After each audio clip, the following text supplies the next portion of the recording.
Captain Elias Carter stood in the grand hall of the Xelari Dominion, surrounded by towering alien warriors clad in shimmering armor. The walls of the hall stretched high, glowing with strange symbols that pulsed softly, as if the very structure was alive. A low hum filled the air, a sound that was neither mechanical nor natural, but something in between.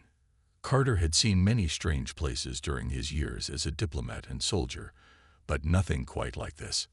At the end of the hall, on an ornate throne made of dark crystal, sat Queen Seraphis, ruler of the Xelari. She was tall and elegant, with shimmering silver skin that seemed to shift like liquid metal. Her piercing violet eyes studied him with an intensity that made even a battle-hardened human like Carter uneasy. She wore a flowing robe decorated with intricate patterns, and her long, curved crown gave her an air of undeniable authority. Carter had been summoned here urgently, pulled away from an important strategy meeting between humans and their Xelari allies. The war against the Devourers, a ruthless race of biomechanical creatures, had taken a heavy toll on both species. He had expected a discussion about war tactics or resource management, but when he arrived, the Queen had dismissed her advisors and guards, leaving only him and her in the massive chamber. Something was wrong. He cleared his throat and spoke, keeping his tone respectful. "Your Majesty, I was told this was an urgent matter. How can I assist you?" The Queen's gaze did not waver. Instead of answering immediately, she rose from her throne and took slow, deliberate steps toward him. The soft clicking of her armored boots echoed through the chamber. When she finally spoke, her voice was calm, yet there was something almost fragile beneath it. "Human," she whispered, her words barely above a breath, "will you stand as my king?" For the first time in years, Elias Carter was truly speechless. His mind struggled to make sense of the words. Surely, he had misheard. A request for an alliance. A new treaty.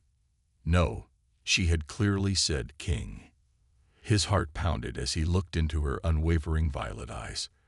There was no humor there, no trickery. She was serious. I don't understand," he finally managed to say. "You want me to rule the Xelari?" Seraphis gave a slow nod. "Our empire stands on the edge of ruin. The war has drained our strength. Our noble houses are divided. There are whispers of rebellion. The Devourers sense our weakness, and soon they will come to finish us." She stepped closer, now only a few feet away. Her presence was commanding, but Carter saw something beneath the royal mask. An exhaustion she was trying to hide. "The Xelari need a leader who can unite them," she continued. "A ruler who can bring change. Our people respect power, but power alone is not enough. We need something more, something unexpected." Carter shook his head, still trying to process. "But why me? I'm not Xelari. I don't know your customs, your politics. Your people wouldn't accept a human ruler." Seraphis gave a small, knowing smile. "That is exactly why you must be the one." Carter frowned. "I don't follow." "The noble houses fight among themselves, because none of them can claim absolute right to the throne," she explained. "Each faction believes itself superior. If I choose a Xelari as my consort and successor, the others will rebel. But a human, you are outside their petty rivalries. You are an unknown factor. The moment you entered this war, you defied every expectation of our people. Your kind are unpredictable, adaptable, and relentless. That is what the Xelari need now." Carter ran a hand through his short-cropped brown hair. "This is insane," he muttered. Seraphis' expression hardened. "Is it?" He looked up, meeting her gaze once more. "Yes. You're asking me, a human, to take the throne of an alien empire. Do you have any idea how impossible it sounds?" The Queen tilted her head slightly. "I do. And yet, here you stand, a human who has already defied the impossible." Carter had no response to that. He had fought battles that should have been lost. He had led missions that should have failed. Humanity's ability to survive against overwhelming odds was something even the Xilari had come to respect. Still, this was different. "I need time to think," he finally said. Seraphis nodded. "You have 3 days." She turned, walking back toward her throne. But before she sat, she glanced over her shoulder, her voice softer now. "Captain Carter, this is not just about saving the Xilari," she said. "This is about something greater. If we fall, humanity will not be far behind. You do not have to accept, but if you do, you will not stand alone." Carter exhaled slowly, feeling the weight of the moment settle on his shoulders. He had faced many difficult decisions before, but never one like this. As he left the grand hall, the Queen's words echoed in his mind. "Will you stand as my king?" And for the first time, he wondered if the answer could be yes. Captain Ilias Carter sat alone in his quarters, staring at the holographic display in front of him. The dim blue light from the screen cast strange shadows on the walls, but he barely noticed. His mind was racing. The Queen's words echoed in his head. "Human, will you stand as my king?" It sounded impossible, unbelievable. And yet, it had happened. Queen Seraphis, ruler of the Xilari Dominion, had asked him to take the throne. It wasn't a joke. It wasn't a test. She was serious. Carter leaned forward, running a hand through his hair. He had been a soldier, a leader, a diplomat. But a king, that was something else entirely. A sharp beeping sound interrupted his thoughts. His communicator lit up. It was Commander Rourke, his second in command and one of the few people he trusted completely. "Carter." Rourke's voice came through, calm but firm. "What the hell is going on? I just got word that the Queen pulled you out of the War Council. People are talking. Some say it's a secret mission. Others think you're being exiled. What's the truth?" Carter hesitated. He wasn't sure if he should tell anyone. But if there was one person who deserved to know, it was Rourke. "She asked me to be king," Carter said finally. There was a long silence on the other end. Then, Rourke let out a short laugh. "Very funny. Now tell me the real reason." "I'm serious," Carter replied. "She wants me to rule the Xilari Dominion." Rourke didn't laugh this time. "You're not joking." "I wish I was," Carter muttered. Another pause. Then Rourke sighed. "Carter, you do realize what this means, right? The Xilari aren't just another human colony. They're an empire. You'd be ruling an alien civilization that doesn't even fully trust us yet." "I know," Carter said. "And that's why I don't think I can do it." Rourke exhaled. "So tell her no." "It's not that simple," Carter admitted. "If I refuse, the Dominion could collapse. The noble houses will turn against each other. The Devourers will take advantage of the chaos. We could lose everything. Then what are you going to do?" Carter didn't answer right away. "I have 3 days to decide." There was another pause before Rourke spoke again, his tone softer this time.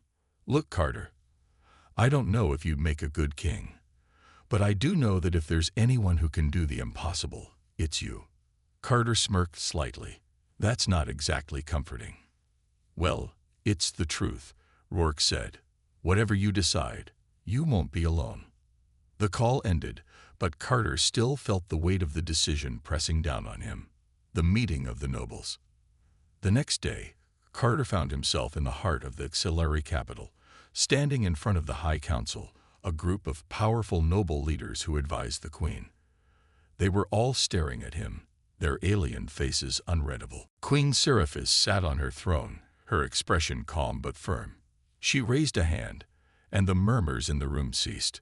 "Captain Carter," she said, her voice carrying authority, "you stand before the High Council as a candidate for the throne. They wish to hear your thoughts." Carter took a deep breath. "With all due respect, I never asked for this," he said. "I came here as an ally, not a ruler. I don't know your customs. I don't know your history. And I certainly don't know if your people would even accept a human as their leader." One of the nobles, A tall Xilari with dark blue skin stepped forward. His name was Lord Vesker, and Carter had already heard whispers that he opposed the Queen's decision. "You are correct, human," Vesker said coldly. "You are not one of us. You do not understand our ways. You are not worthy to sit on the throne." Murmurs of agreement rippled through the chamber. Carter crossed his arms. "Then tell me, Lord Vesker, who is worthy?" Vesker straightened. "A ruler must be strong. A ruler must have the blood of the royal line. A ruler must lead," Carter interrupted. "A ruler must protect their people, no matter the cost. A ruler must be willing to stand against impossible odds and still find a way to win." He looked directly into Vesker's eyes. "Tell me, Lord Vesker, do you fit that description?" Silence filled the room. The Queen's lips curled into the slightest hint of a smile. Vesker's expression darkened. "This is a waste of time," he said, turning to Seraphis. "This human will never be accepted by our people." "Perhaps," the Queen said, "but they will accept a leader who earns the throne." She turned to Carter. "You will undergo 3 trials, Captain Carter. A test of wisdom, a test of strength, and a test of heart.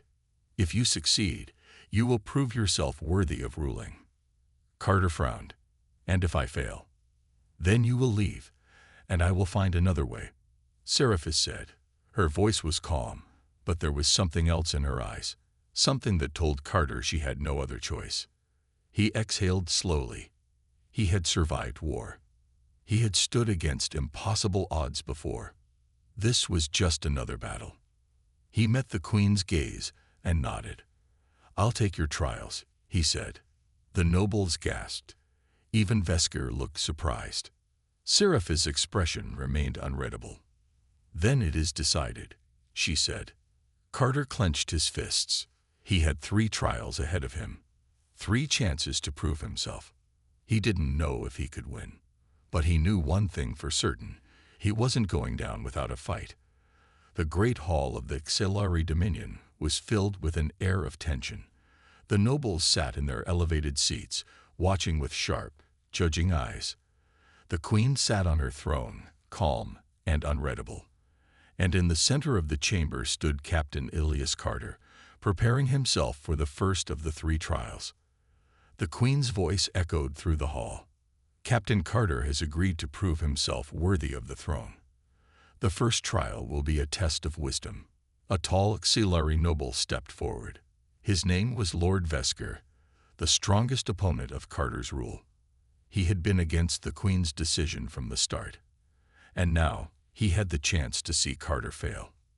"The Xilari are not ruled by strength alone," Vesker said, his deep voice filled with authority. "A true leader must possess knowledge, strategy, and wisdom."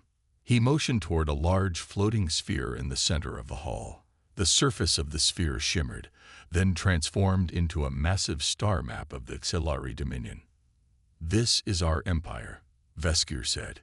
"Your challenge is simple: solve a crisis that threatens one of our worlds." The map zoomed in on a planet named Tarsus V, a vital mining colony. A series of blinking red lights surrounded the planet. "The miners are protesting," Vesker explained. "They refuse to work because they believe the noble overseeing them is corrupt. They demand justice. But the noble, Lord Kellner, controls the trade routes. If we remove him, he may turn his forces against us and cut off all supply chains. If we do nothing, the miners may rebel, causing chaos." He folded his arms. "What is your solution, Captain Carter?" Carter studied the situation carefully. He could feel the eyes of the nobles watching his every move. He knew they wanted him to fail. He took a deep breath. "I would send an independent investigation team to Tarsus V," he said.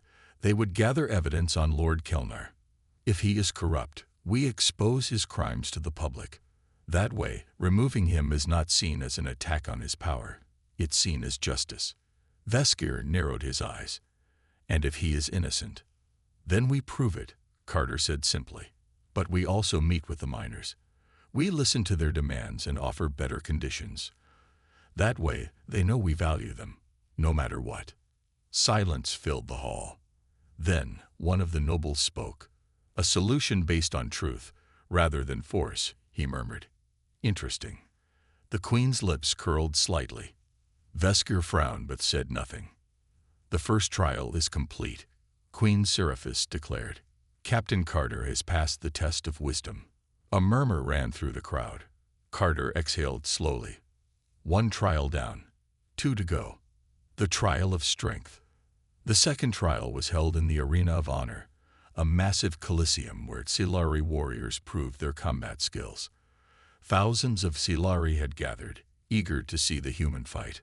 Carter stood in the center of the arena, wearing a simple combat suit. Across from him stood his opponent, a Xilari warrior named Rathis, nearly 8 feet tall with dark, armored skin. Rathis was one of the queen's finest warriors, and he carried a massive energy spear.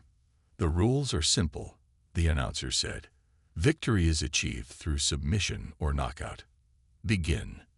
Rathis charged. Carter barely had time to react. He dodged to the side as the spear came down, hitting the ground with a thunderous crash. Dust and sparks flew into the air. The crowd roared. Carter knew he couldn't win through brute strength. Xilari were stronger, faster, and more durable than humans. But humans had something else: adaptability. He waited for Rathis's next attack. The warrior lunged again, aiming for Carter's chest. At the last second, Carter sidestepped and grabbed Rathis's arm, using the warrior's own momentum to pull him forward. Rathis stumbled. Carter struck, one sharp blow to the back of the warrior's knee. Rathis dropped to one leg, surprised. The crowd gasped. Rathis roared in frustration and spun, his spear slashing through the air. Carter barely ducked in time. The energy blade passed inches from his face. He had to end this quickly. As Rathis swung again, Carter threw himself forward. Instead of dodging, he moved toward the attack, getting inside Rathis's guard. He grabbed Rathis's wrist with both hands and twisted, forcing the warrior to drop the spear. Then, in one smooth motion, Carter kicked Rathis's leg out from under him. The Xilari crashed to the ground. Carter pressed his knee against Rathis's back, holding him down. The arena fell silent. Rathis grunted, then slowly raised his hand in submission. The silence broke into cheers. Carter released Rathis and stepped back, breathing hard. Queen Seraphis stood. "The second trial is complete. Captain Carter has passed the test of strength." Carter looked up at the queen. 2 trials down, 1 left. And he knew the final trial would be the hardest of all. The trial of heart. That night, Carter sat alone in the queen's private chambers. The final trial would not be of the mind or the body. It would be of the heart. Queen Seraphis entered, her silver skin glowing faintly in the dim light. She looked at Carter with an expression he could not quite read. "Your final test is simple," she said. "You must earn the loyalty of my people, not through orders, not through power, but through understanding." Carter frowned. "How?" The queen smiled slightly. "You must go among them. You must listen to them. And in the end, you must answer a single question." "What question?" Seraphis stepped closer. "Why do you wish to lead us?" Carter hesitated. He had never considered that before. Why did he want to lead the Xilari? Was it duty, responsibility, or something more? He had one night to find the answer. The final trial had begun. The city of Velmara, capital of the Xilari Dominion, stretched out before Captain Elias Carter. Its towering spires of silver and glass reflected the twin moons above, casting a soft glow over the streets. Unlike the grand halls and royal courts, this was where the true heart of the Xilari people could be found. For the final trial, Carter was given no weapons, no guards, no title, just a simple robe that marked him as an outsider. His task was clear: earn the loyalty of the people, not by command, but by understanding. As he walked through the streets, he noticed the way Xilari civilians looked at him. some with curiosity, others with doubt. They had heard of the Queen's decision. They had seen him fight in the arena. But to them, he was still human, an outsider in a world that had never been ruled by anyone but their own kind. The question still echoed in his mind. Why do you wish to lead us? And the truth was, he didn't have an answer yet. The Market of Voices. Carter's first stop was the Grand Market, a massive open-air plaza filled with merchants, traders, and workers. Stalls were set up under glowing lanterns, displaying exotic fruits, fine fabrics, and alien artifacts. A group of miners from Tarsus V, the planet he had used in his wisdom trial, stood at one corner, arguing with a noble merchant over wages. You raise the prices, but our pay remains the same.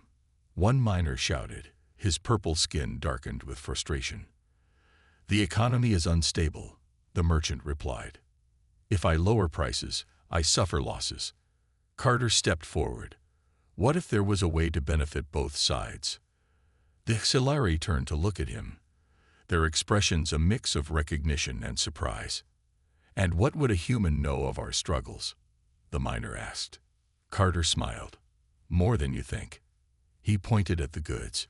If prices rise, fewer miners will buy, and the merchants will still suffer.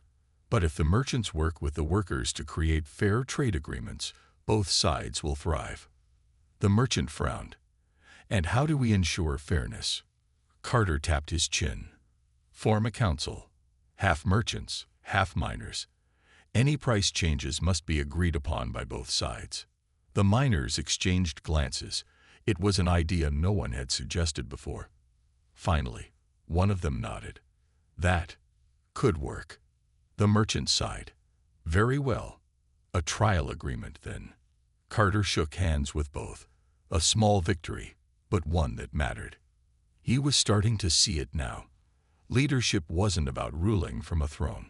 It was about understanding. A mother's fear.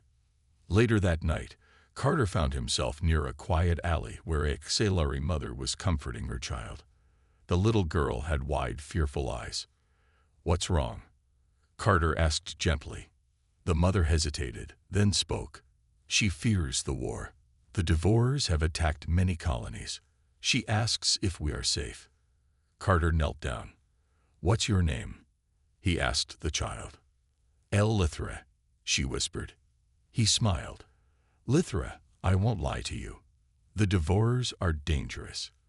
But do you know why we fight them? She shook her head. Because we protect what we love, Carter said. Your mother loves you. Your people love their home.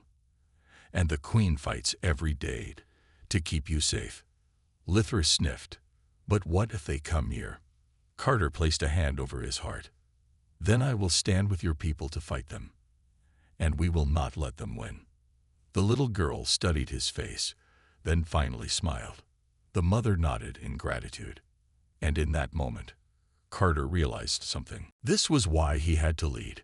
Not for power, not for a throne, but to protect those who could not fight for themselves. The answer. By morning, Carter returned to the Queen's chambers. She sat by the grand window, looking over the city. You have walked among my people, she said. Now tell me, why do you wish to lead us? Carter took a deep breath. At first I didn't, he admitted. I thought I wasn't the right choice. I thought a human could never rule an empire of Xilari. He stepped closer, but then I listened to them. The miners, the merchants, the families, the children. They don't need a king who sits on a throne, far away from their struggles. They need a leader who will fight for them, protect them. He met her eyes. I don't want the throne for power. I want it because I refuse to stand by while the people suffer. A long silence filled the room. Then the Queen smiled. You have passed the final trial, she said. Carter let out a slow breath. It was done. He had proven himself. But he knew this was only the beginning. The great halls of the Xilari High Council were silent as Captain Elias Carter stood before them. The Queen had declared that he had passed all three trials, wisdom, strength, and heart. By Xilari tradition, this meant he was now worthy to stand as her king consort. But not everyone was pleased. At the center of the council stood Lord Vesker, the most powerful noble in the empire besides the queen. His violet eyes narrowed as he addressed the chamber. "This decision is reckless," Vesker declared. "This human has no royal blood, no deep ties to our people. He may have passed the trials, but that does not mean he is fit to lead the Xilari." Murmurs spread through the council. Some agreed. Others remained silent, waiting for the queen's response. Queen Seraphis, seated on her grand throne, lifted her chin. "I have made my decision," she said, her voice calm but firm. "Captain Carter has shown the qualities of a true leader. He has earned the trust of the people. That is worth more than blood." Vesker clenched his fists but did not challenge her directly. Instead, he gave Carter a sharp look. "If you truly wish to rule," he said, "then know this. Not everyone will welcome you. There are those who see you as a threat, and threats tend to disappear." The warning was clear. Carter met his gaze. "Then let them come. I won't run." The council dismissed, but Carter knew his real battle was just beginning. A new kind of war. That evening, Carter stood with the queen on her private balcony, overlooking the glowing city of Velmera. "You knew they would resist," Carter said. Seraphis nodded.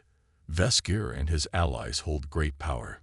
To them, a human ruling beside me is an insult to tradition." Carter sighed. "So what happens now? Will they try to overthrow you?" She gave him a knowing look. "Not me. You." Carter frowned. "They wouldn't dare."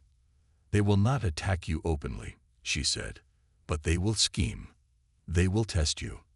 And if you fail, they will use it to prove you are unworthy." Carter ran a hand through his hair. He had fought battles before, but those were against enemies with weapons. This was different. A war of politics, deception, and power.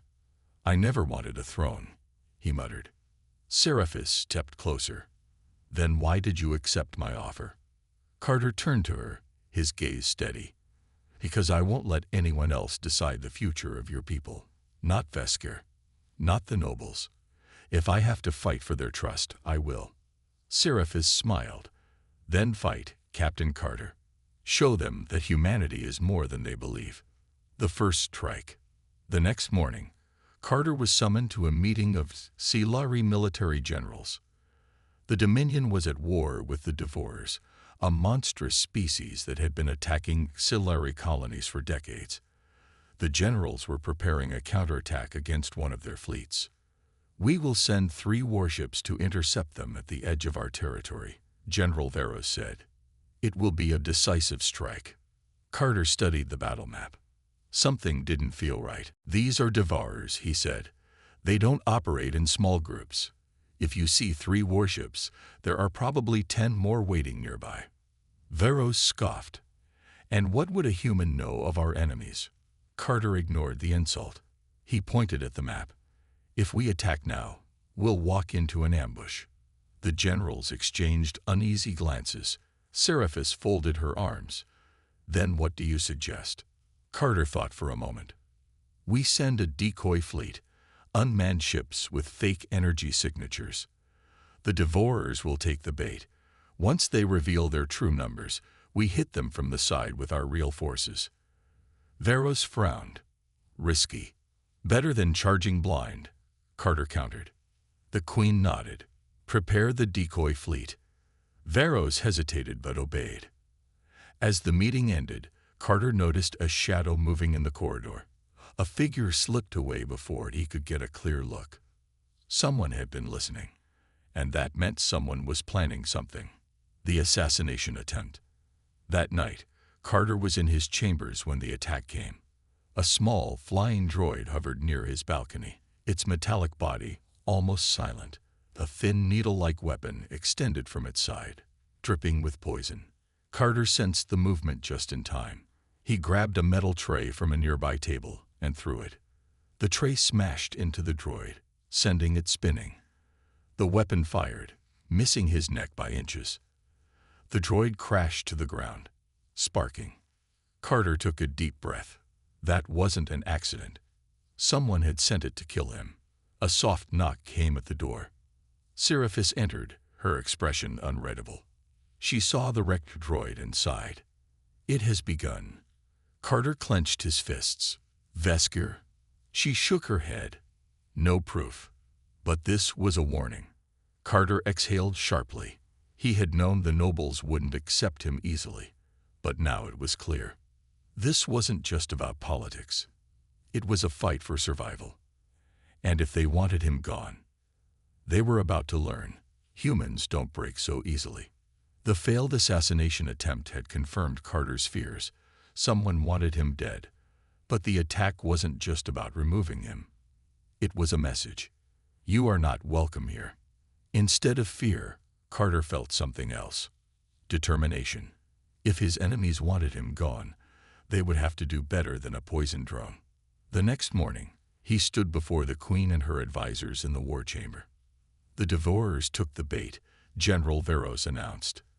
The decoy fleet tricked them into revealing their real numbers. They have 15 warships, not 3. Carter nodded. He had expected this. And now? Scifi asked. Veros hesitated, then turned to Carter. The fleet awaits your orders, Commander. It was a subtle but important shift. Veros, once a skeptic, now acknowledged Carter's authority. Carter stepped forward and studied the battle map. This is what we do, he said. We divide our forces into 3 groups. One will strike their flagship, another will target their supply ships, and the third will hold the line. The strategy was simple but effective. The Devourers were powerful, but their strength came from overwhelming numbers. If Carter could disrupt their command structure, the enemy fleet would fall apart. Scifi gave a nod. Make it happen. The battle for auxiliary space had begun. The storm of war. Carter stood on the command deck of the Valkyrian, the lead warship. The auxiliary fleet had engaged the Devourers at the edge of Dominion space, and the battle was intense. The enemy ships were massive, dark, and organic-looking, as if they were grown rather than built. They moved in terrifying unison, adapting quickly to every attack. Carter gripped the railing. Focus fire on their command ship. Cut off their orders. The auxiliary weapons roared, beams of energy slicing through the void. The flagship took several hits, its shields flaring. Then, suddenly, enemy ships are breaking formation. The auxiliary officer shouted. Carter's plan was working. Without their leader, the Devourers were confused. But just as victory seemed certain, an alarm blared. Multiple enemy ships breaking off. They're heading for the Queen's capital. Carter's stomach dropped. They're going after Scifi. Race against time. The Valkyrian turned at full speed, racing back toward Velmera. Carter knew this wasn't a normal attack. This was an assassination attempt disguised as war. He activated the comms. Queen Scifi, do you copy? Static. His jaw clenched. He was too late. By the time the Valkyrian entered the atmosphere, explosions rocked the capital. Auxiliary defense ships were engaging enemy raiders, but some had broken through. Carter grabbed a combat rifle and turned to his team. We're landing at the palace. We find the Queen, and we end this. The ship roared toward the royal palace, where smoke and fire filled the sky. The betrayal. Carter and his squad stormed the palace gates, cutting through enemy forces. The halls were filled with battle, Auxiliary guards fighting to defend their queen. Then, at the throne room doors, Carter froze. Standing inside was Lord Vesker, and beside him, Queen Scifi, surrounded by enemy warriors. Vesker smirked. You were supposed to die, human. But no matter. You are too late. Carter's blood boiled. It was him, the noble who opposed him from the start. He had worked with the Devourers, using them as a distraction to seize power. Scifi struggled against her captors. Vesker, you fool. You would betray your own people. Vesker chuckled. For a future without humans ruling over us. Yes. Carter raised his rifle. Let her go. Vesker smirked. Or what? Carter pulled the trigger. A burst of plasma struck the enemy closest to Seraphis, and chaos erupted. The queen broke free, grabbing a fallen guard's weapon. Vesker lunged at Carter, drawing a hidden blade. Carter dodged, grabbed Vesker's wrist, and slammed him into the ground. The noble gasped as the weapon clattered away. You wanted me gone, Carter growled. Then fight me like a warrior. Vesker snarled and threw a punch. Carter blocked and countered, landing a solid hit to Vesker's jaw. The noble stumbled. Behind them, the battle raged. Scifi guards pushed back the Devourers, but Carter knew this needed to end now. Carter grabbed Vesker by the collar. You tried to kill your queen, your own people. Do you really think they will follow you now? Vesker's eyes darted around. He knew he had lost. But before Carter could stop him, Vesker grabbed his own dagger and turned it on himself. I would rather die than see a human rule. He spat. Carter could only watch as Vesker collapsed, the rebellion dying with him. Victory and a choice. The battle ended. The Devourers retreated, their plans ruined. Velmera stood strong. Carter stood beside Seraphis in the throne room. She looked at him with gratitude, but also something deeper. You saved my life, she said. He shrugged. That's what partners do. She studied him. You have won the respect of my people. They see you now, not as an outsider, but as a warrior who fights for them. Carter sighed. And yet, some will never accept me. Seraphis nodded. That is the burden of leadership. But you are no longer just a soldier, Elias. You are more than that now. She took a step closer. I asked you once, will you stand as my king? Carter looked at her, at the city, at the people who now trusted him. He had never wanted a throne, but he wanted to protect this world. And if that meant standing beside Seraphis, then maybe, just maybe, he was ready. The war was over. The Devourers had retreated, their forces shattered. Lord Vesker was dead, his betrayal exposed. The Scifi people had witnessed Carter fight for their queen, for their kingdom. But one question remained. What now? A world divided. Carter walked through the halls of the royal palace, the echoes of battle still fresh in his mind. The city of Velmera was rebuilding. Soldiers and citizens worked together to repair the damage, but Carter could still see the doubt in their eyes. Would a human truly stand as their king? Some Scifi respected him, others feared him, and some still hated him. As he approached the queen's chambers, his thoughts were heavy. Do I belong here? He whispered to himself. The doors opened, and Queen Seraphis stood waiting. You are troubled, she observed. Carter sighed. Your people may accept me as a warrior, but a king. That's different. Seraphis nodded. Change is never easy, but change is necessary. She walked toward him, her golden eyes serious. You saved our world. You fought for us when you had no reason to. That is what a true leader does. Carter met her gaze. And if they reject me? She smiled softly. Then let them challenge you, and prove them wrong. The council's final judgment. The Scifi High Council gathered in the Grand Chamber, the same place where Vesker once stood against Carter. Seraphis took her seat on the throne. Carter stood beside her, facing the nobles. Some were loyal, others still doubtful. One elder, Councillor Renza, stepped forward. Queen Seraphis has chosen to take a human as her king, Renza said, voice steady. But before this is confirmed, let us hear the will of the people. A massive screen in the hall displayed messages from across the empire. Citizens, soldiers, leaders, all speaking their thoughts. Some messages were filled with praise. Captain Carter saved us. He deserves this. A human king. If he stands for us, I stand with him. But others spoke against him. Scifi ruled by an outsider. Never. No matter what he does, he is not one of us. Carter listened to it all, his face unreadable. Finally, Seraphis raised her hand. The chamber fell silent. She turned to Carter. "Elias Carter, you have fought, bled, and nearly died for this kingdom. You have won the respect of many, but some still question your right to stand beside me." She took a deep breath.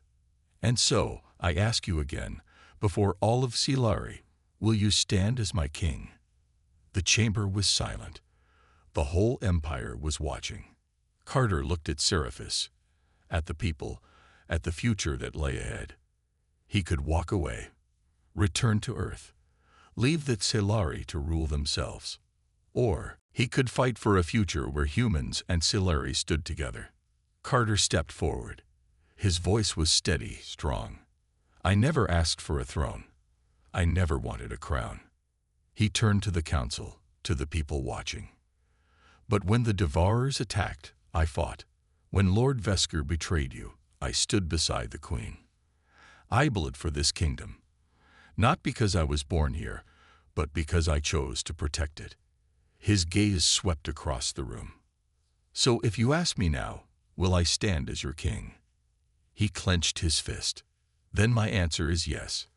The chamber erupted in voices, some in support, some in protest. Seraphis stood. "Then let it be known across the empire, Elias Carter, the human, shall stand as king consort of the Silari dominion." The coronation. The grand ceremony took place in the heart of Elmera, the oldest and most sacred part of the city. Thousands gathered as Carter stood before them, dressed in royal Silari armor. Seraphis placed a hand on his shoulder. "With this crown, you are bound to our people, to our struggles, our triumphs, our future." She lifted the royal sigil, a symbol of the Silari rulers, and placed it in his hands. Carter looked at the crowd. "I may not be Silari by blood," he said, "but I swear this. I will fight for you. I will lead with honor. And I will never abandon this kingdom." The crowd was silent. Then, slowly, cheers began to rise. Some still looked uncertain, but many had accepted him. Seraphis smiled. "Then rise, King Elias of Silari." Carter took a deep breath. This was his new reality. The war was over, but his journey as king was just beginning. Epilogue. A new era. Later that night, Carter stood on the royal balcony, overlooking the glowing city. Seraphis joined him. "Do you regret it?" she asked softly. He smirked. "No, but I have a feeling my real battles are just starting." She chuckled. "Indeed, but you will not face them alone." He looked at her, at the world he had sworn to protect. "No," he said, "not alone." As the city lights shone beneath them, the first human king of Silari prepared for the future. Because this was only the beginning.